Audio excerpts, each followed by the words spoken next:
The Johnson Wax Program with Throckmorton P. Gildersleeve. The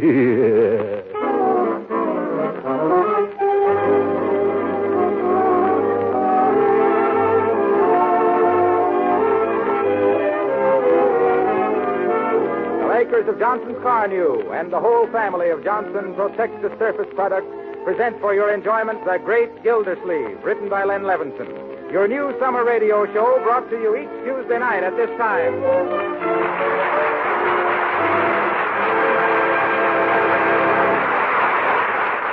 We'll hear all about The Great Gildersleeve in just a moment. Right now, here's a question for you quiz lovers. What is it that does two things at the same time? You're right, it's Johnson's Car New, that both cleans and wax polishes your car at one and the same time in one easy operation. Now, if you drive a dull and dirty car around town, it's just because you haven't heard about Car New. You don't know how easy it is to give your car that showroom shine your family will admire so much. My suggestion to you for today is just this. Tie a string around your finger if necessary to remember to stop in at your regular wax dealer, auto supply store, or service station and buy yourself a can of Johnson's Car New. Don't put it off. The cost is very low and the results are amazing. You'll agree with thousands of other enthusiastic car owners that your car looks like new when you use Car New.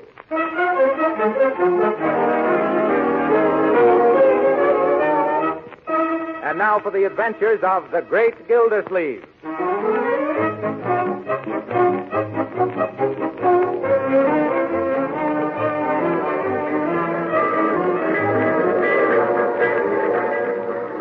Wistful Vista.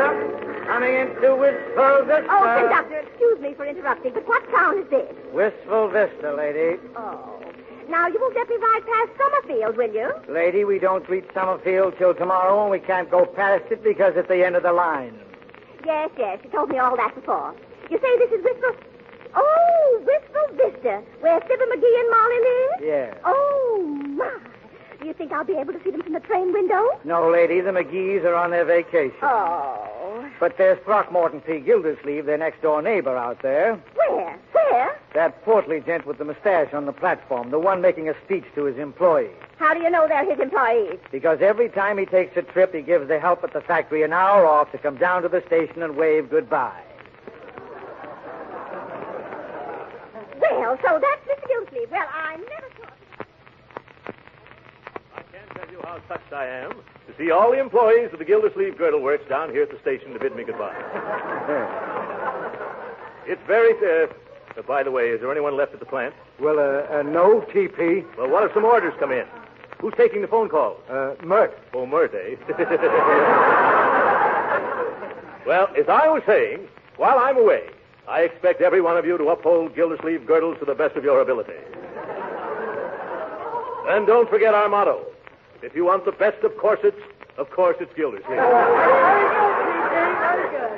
Just remember, put everything you've got into those girdles. Will you do that? Thank you. And though it's necessary for me to go away and attend to other enterprises, the one thing closest to my heart is the Gildersleeve Girdle. I want you all to carry on as if I was right here. And now I know I can count on each and every one of you to do your duty till the day I return. How long will you be gone, T.P.? At least 3 days and maybe till the end of the week. Before you go, TP, the Gildersleeve Girdle Workers Guild wishes to present you with this handsome leather briefcase as a token of our esteem for you. I don't know what to say. Except, by George, when I get back, I'm going to call in my lawyers and draw up a profit-sharing plan so that eventually all you folks are going to get the work. I'm going to give you the work. What I mean to say is... Yes, all aboard? Oh, no. Oh, my goodness, out of my way, everybody. Where are my bags? On the train, T.P. Thanks. Oh, I forgot to buy a ticket. Where do I buy a ticket? On the train, TP. Oh, yes. Let go of me, boys. Where are you pushing me? On the train, TP. Goodbye, children.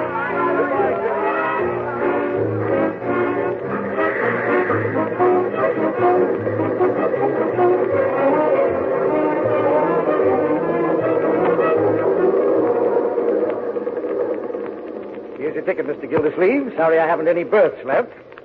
Couldn't you squeeze me in somewhere? I'll try, though it'll probably be a tight squeeze.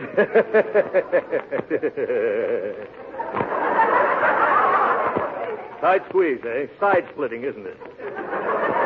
Going to be in Summerfield long? Oh, no, conductor, just 3 or 4 days. I'm taking over the administration of my brother-in-law's estate. Yes. Oh, that's so? Yes, they own an automobile agency that hasn't been doing so well lately, and I'm going to set it to rights. Don't you think maybe you're biting off more than you can chew? Not at all. Oh, that reminds me. It's dinner time. Which way is the diner? Why, an experienced old traveler like you should know where the diner is. Why, of course. No matter where you are, the diner's always at the other end of the train. See you later, conductor.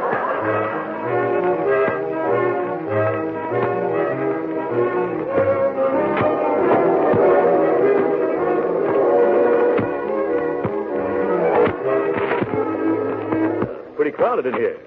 I smiled. Is it all right, Hannibal? I said if this gentleman doesn't mind reading his paper on his own side of the table. Excuse me, sir. Do you mind? Yes, I do. I'm particular whom I eat with. You are, eh? Well, I'm not. I'm hungry. Waiter, bring me a steak. Nice, juicy double tenderloin, rare. Waiter, where's my milk toast? I ordered it 15 minutes ago. Yeah, I'm sorry, but milk toast takes time, you know. And waiter, I want a big heaping plate of French fried potatoes. French fries, yeah. And some pickles. And a cup of strong coffee with lots of cream. Yeah, coffee Boston. I'll get it right away. Yeah. And bring me my milk toast made with gluten bread, remember? Gluten bread. Oh, that reminds me. Some hot biscuits and a lot of butter and a little pot of jam. Gluten bread toasted and a cup of hot water. Yeah. And then apple pie a la mode, waiter. Yeah, pie a la mode. Yeah, with cheese. Yeah, with cheese. I can't stand this. Listening to you is giving me heartburn. It is, waiter, don't forget mustard, beefsteak sauce, ketchup, chutney, piccalilli, And a soda quick. Yes, sir. Right away, sir. I'll be right back. Of course, it's none of my business, mister. Then don't stick your nose in it. Well, all right, if that's the way you feel.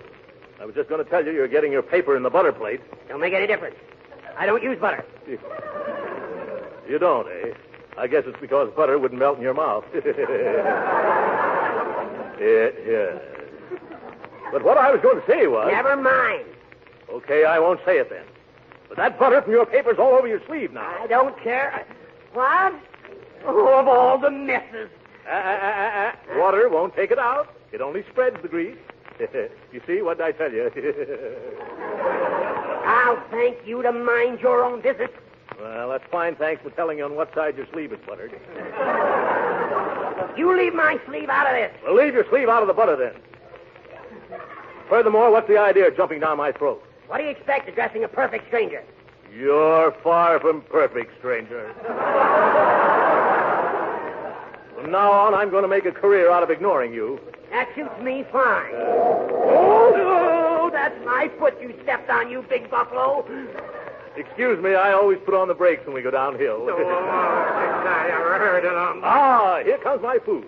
That's pretty snappy service, waiter. Yes, sir. Well, where's my milk toast? Yeah, I'm sorry, sir, but the chef, he's all out of glutton bread, sir. Yes. He wants to know, would pumpernickel do just as well? No, pumpernickel wouldn't do just as well. What's the idea of keeping me waiting all this time while you serve this lump of lard the minute he sits down? Oh, no, look here, mister. I don't want to look here. I'm sick of the sight of you. Oh, The idea. An overstuffed ox like you. Guttling and gobbling and gorging yourself like an ostrich. I got a bad case of indigestion already just from looking at you. Why, you dyspeptic little dodo. Just because you're mean to your stomach and your stomach talks back to you, your bellyache. Excuse the expression. You can't stand the sight of a healthy man sitting down to a hearty meal. You're not suffering from indigestion. You're just green with Epicurean envy. I won't sit here. mister. What? You bicarbonated soda. Oh, take it away. Take it away. I need something stronger than that now. I got the pills right here in my briefcase. Just a second there. What are you doing with my briefcase? Your briefcase?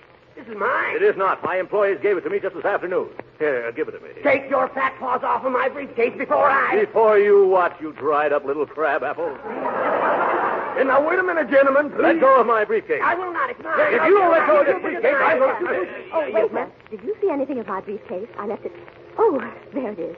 Thank you so much, gentlemen.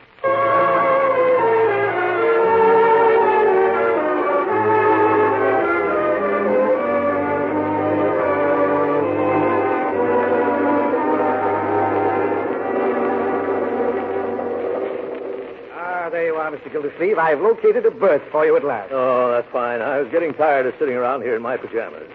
Where is it? It's upper 9 in the next car. Upper 9? Mm-hmm. Oh, my goodness. The last time I was in an upper berth was, let me see, 50 pounds ago. Well, that's the only thing I've got, Mr. Gildersleeve. The porter's making it up for you now. All right, conductor, I'll have to make the best of it. Good night, and thanks. I do hope that porter gives me a wide berth.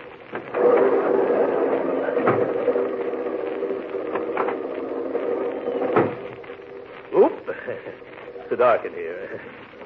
Porter! Porter! Quiet! Oh, excuse me. Oh, Porter, Yes, sir. have you got upper 9 ready? Yes, sir. But I didn't anticipate no gentlemen with such ample proportions. Yes, well, I guess I better take a ladder. Yes, it better take 2. They're small. Yes.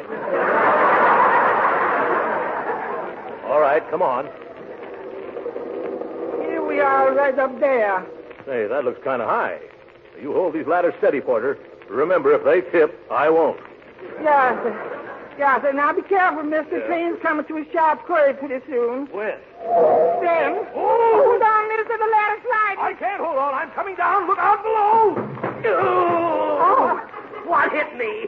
Oh, my back. Here, mister, let me help you up. I don't want to get up. I want to sleep. Not you, mister. The man in the upper. He's now in the lower. I'm all right. I think I can make it now.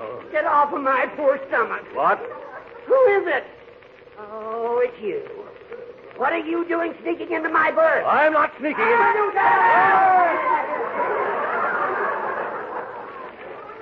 I'm not sneaking. I'm trying to climb into bed. I'm your upstairs neighbor. Isn't that nice?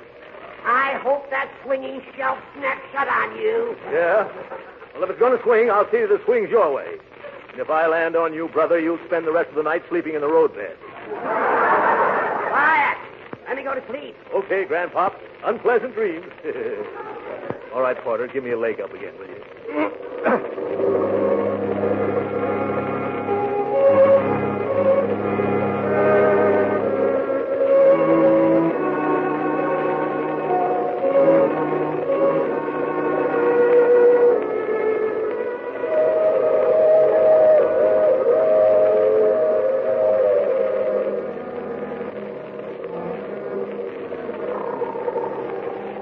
32,473.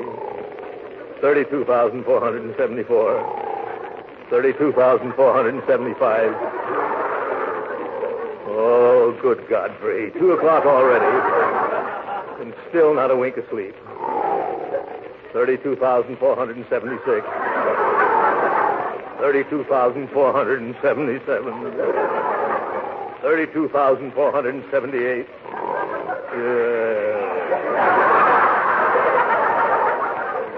What's the use? There was only some way of stopping that buzzsaw down there.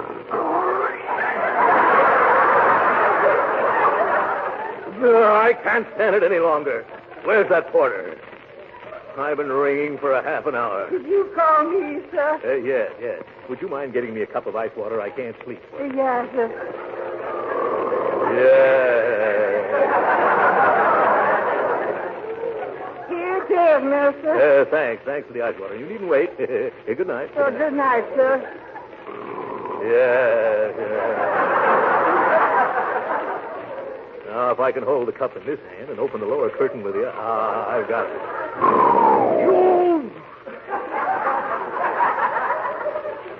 Steady now, Gildersleeve. Ready. Aim. Oh, what was that? Porter! Yeah, what is it, sir? Shut this window. It's raining right in on my face. Quiet! Can a man get any rest around here?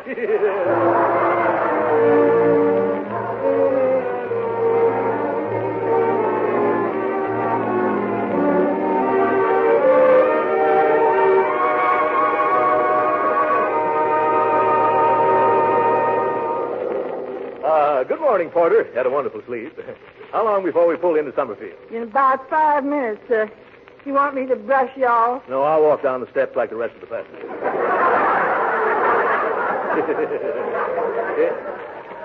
By the way, Porter, you've given me such good service. Here's an order for a Gildersleeve girdle for your wife. Oh, thank you, sir. I happen to be a spinster at the moment. Yes. But if it's all right with you, I'll put it in my hope chair. Yeah, that's perfectly all right, Porter. Well, hello there, Gildersleeve. Why, Harlow Wilcox.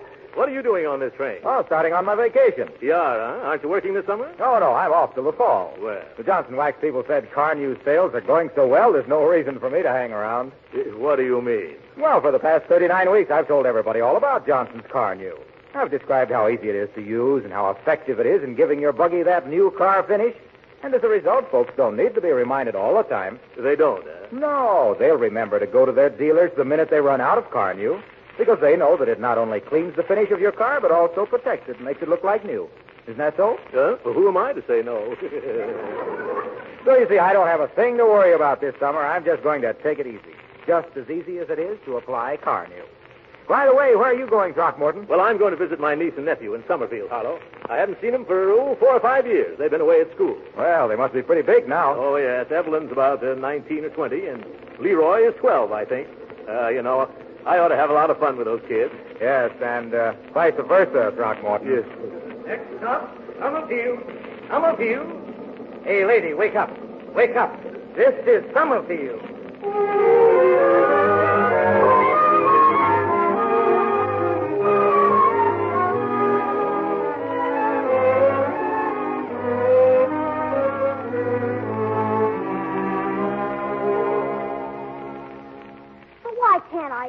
Why can't I call him TP like they do down at the foundry? It isn't a foundry, Leroy. It's a... Oh, never mind. It's nothing that concerns little boys. I'm sure that Uncle Throckmorton will prefer to have you call him Uncle Throckmorton. Well, how about me making it Uncle Throcky? Huh? How about that? I don't think that will be very respectful, Leroy. Then Uncle Gildy? That's even worse. What's the matter with Throckmorton? Oh, shucks. You can't go around calling a big, tough guy who runs a steel foundry Throckmorton. Why, it's positively derogatory. It's derogatory. Is that true? Leroy, who told you Uncle Throckmorton was in the steel business? Yeah, you thought you were so smart, always trying to hide Uncle's business from me. What's wrong with having a steel mill? A steel mill? Sure, I know all about it. I once got hold of one of his letterheads. The Gildersleeve Girder Company. Yeah, so there. Yes, Gildersleeve Girder Company. See, he should be here by now, shouldn't he, Ev? Oh, now don't you worry, Leroy. Just as soon as his train arrives, Mr. Wills will bring him here for breakfast. Yeah, I wanted to go down to the station, too. I know, but Ted has to discuss all the legal details with Uncle Throckmorton before we go to court.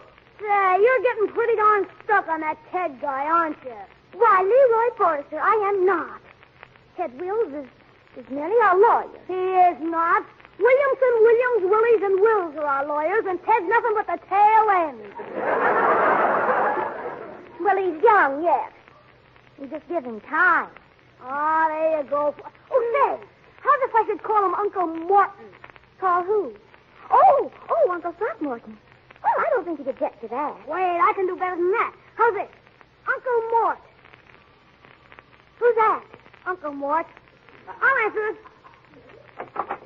Well, I'll bet this is little Leroy. Leroy, this is your uncle. Hi, Uncle Mort. Yeah, hi, who? You, Uncle Mort. You don't mind if I call you Uncle Mort, do you, Uncle Mort? Not at all. Go right ahead. Uncle Mort, eh? I like that. And this is Evelyn, Mr. Gildersleeve. Evelyn, eh? Come here, my dear. My, how you've grown.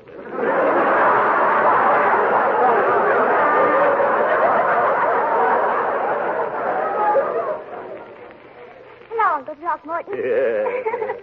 Here, let me take your hat and coat.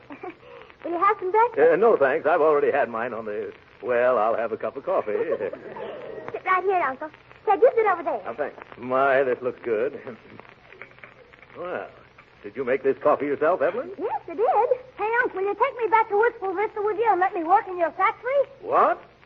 Well, I didn't think you'd be interested in that sort of thing. But, Leroy... Here I am, Uncle Mort. That must be somewhere else. I bet you make the supports for a lot of big projects there.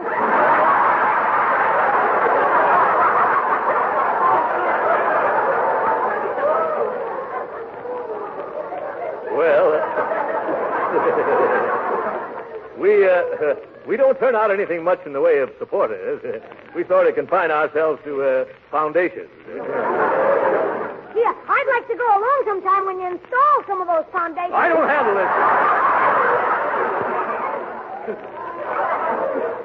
What do you think I am?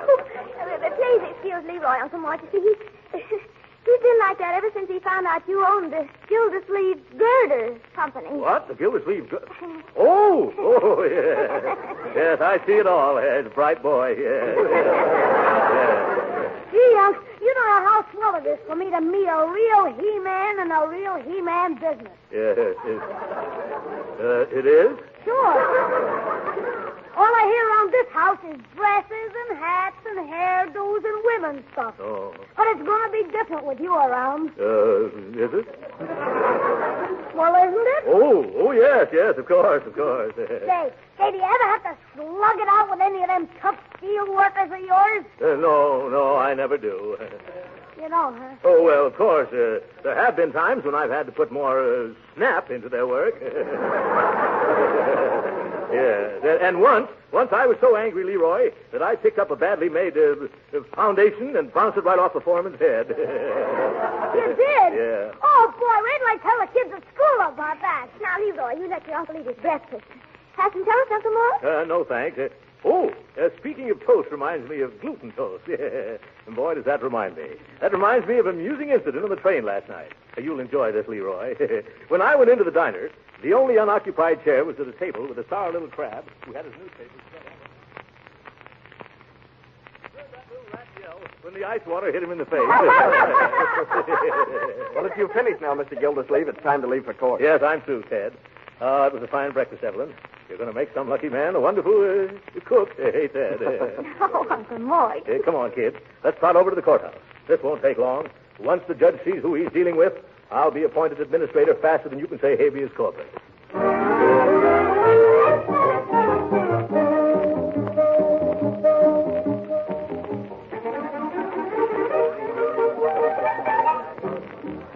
Well, all I can say is we run things better than this in Wistful Vista.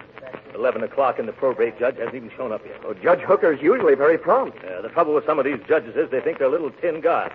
Take those black robes away from them, what have you got? Bow legs. That's a hot one, Uncle Mort. Yeah, I'm glad you like it. Everyone rise, please. Well, I'm glad he's here. Now we'll get this thing over with, quick. Fair court, Department 25, the Honorable Henry H. Hooker, Judge for Silent Sound Session. Please seated. Sit down, Uncle Mort. Huh? Yes. Oh, my goodness. Who's that man sitting in the judge's chair? Well, that's Judge Hooker. Judge Hooker? That's the man in the lower berth.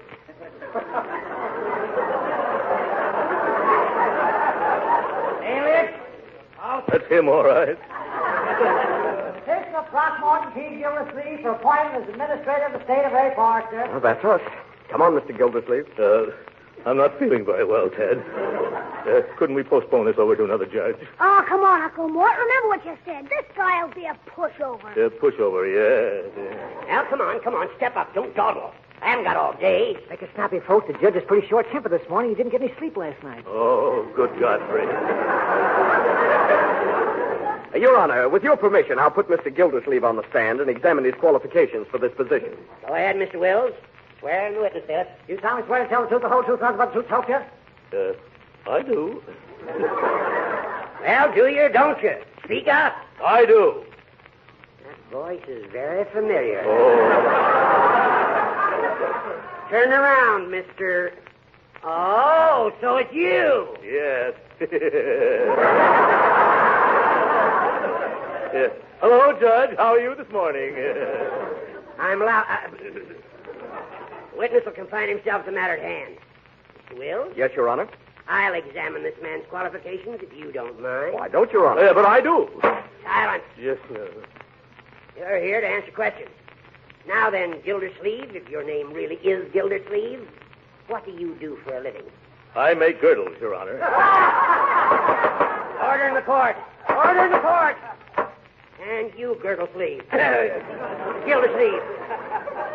One more attempt at cheap humor, I'll judge you in contempt. But it's true, Your Honor. I'm president of the Gildersleeve Girdle Company. Oh, Uncle Mort, tell him the truth. Yep. He doesn't make girdles, Judge.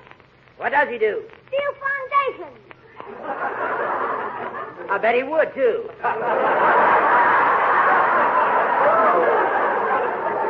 Now, no more interruptions, my boy. Remember, this is a courtroom. You realize who I am, of course. Sure, you're a bow-legged little tin guy. What? Now, Leroy. But you just said so yourself, Uncle Mort. Oh, you did. Just a little joke, Your Honor. You know how I kid. No offense, I hope. It is an offense. Contempt of court. Just one more disrespectful remark, Mr. Gilder, whatever your name is, and I'll... Oh, don't do that, Judge. Uncle Mort will keep his opinions about you to himself. Won't you, Uncle Mort? Yes, I know better now. I'll be careful, Your Honor. See as you do. I hope that by now you realize the gravity of the situation, Mr. Gildersleeve, I certainly do, Your Honor. I'm going to ask you a simple, straightforward question. I want a simple, straightforward answer. Go right ahead, Judge. All right, Mr. Gildersleeve. What business are you in? Well, do I have to answer that? You do, and remember, you're under oath. Well, that is, Leroy, would you mind going out in the hall and get me some ice water? 1 minute. Who's running this court, you or I? You better not get Uncle Mort mad, Judge. Last night he threw a whole bucket of water on a guy out of a berth under him. And just because this guy was snoring. Oh, my God, here we go again. He did he? Yeah, and this poor sap woke up and thought it was raining. Quiet. You ought to hear Uncle Mort tell it. Quiet. Thanks, I will. Let's hear all about it, Uncle Mort.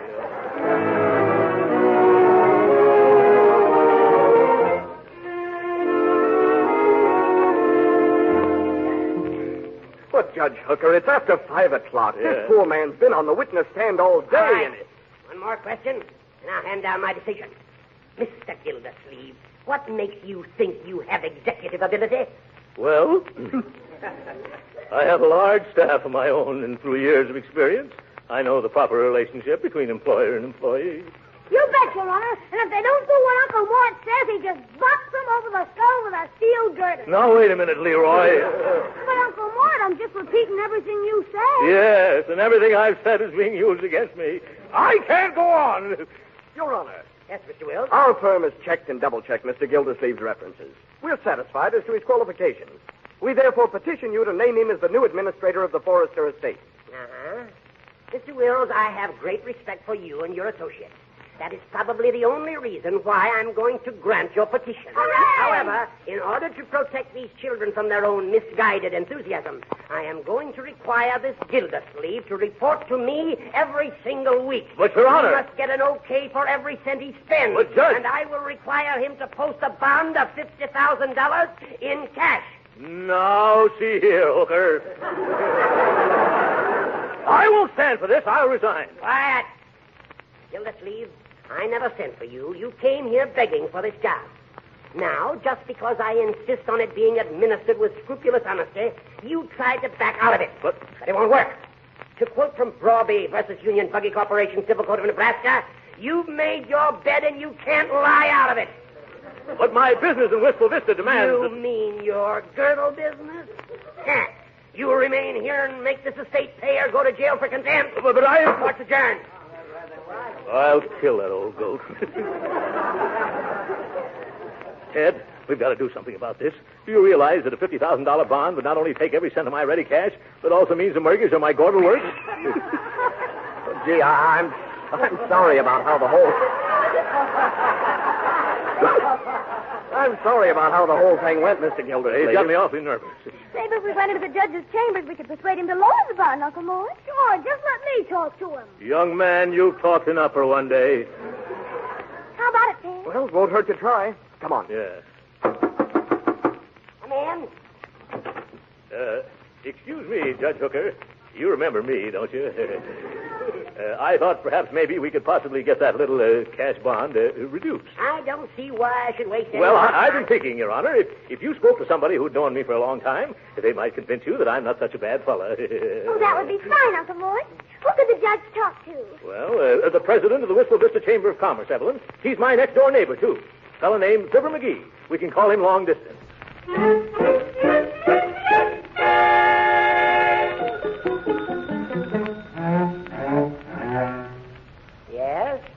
Yes, I see, Mr. McGee. Yeah, I'm glad you put me straight on that. Yeah, see, I knew my pal would set me in right. That's a very good point. I wouldn't have missed this chat for the world. Leroy, I want you to meet McGee one of these days. There's one of nature's noblemen. Oh, yes. This conversation will influence my decision a lot, Mr. McGee. Thank goodness. I guess you've made my mind up for me, Fibber. Ooh. Hold the phone a second. I'll tell him. Gildersleeve. Yes, Judge? Gildersleeve, I've decided to rescind that $50,000 bond. I knew that would happen if you spoke to my little chum. Yes. After talking to McGee, I'm going to make that bond $100,000. What? Give me that telephone. Hello? Hello? You're a hard man, McGee.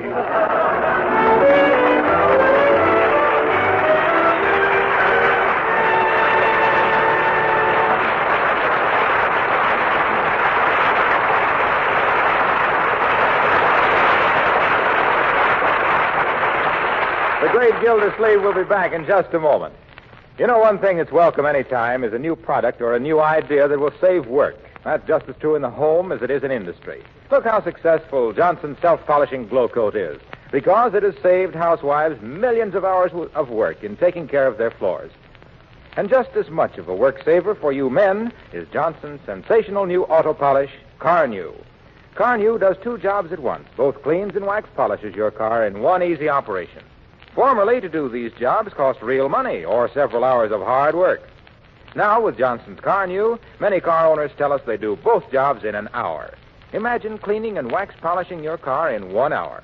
Oh, if your car's very dirty, it may take you a little more, but you'll still say Car New is a miracle worker. As a matter of fact, thousands of the country's leading service stations are now using Car New for polishing customers' cars. There's only one way to find out how easy Car New is to use, what a beautiful showroom shine it gives your car. Try it yourself.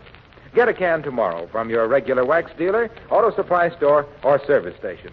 Remember, your car looks like new when you use Car New.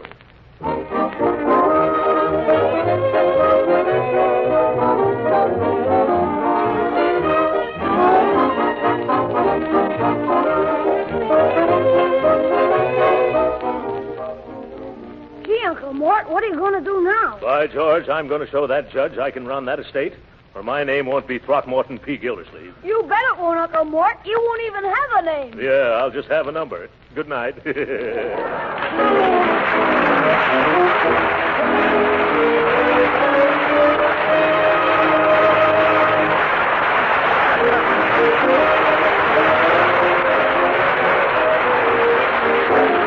is Harlow Wilcox, speaking for the makers of Johnson's Wax Finishes for the home and for industry, inviting you to be with us next Tuesday night to hear the further adventures of the Great Gildersleeve. Good night. This is the National Broadcasting Company.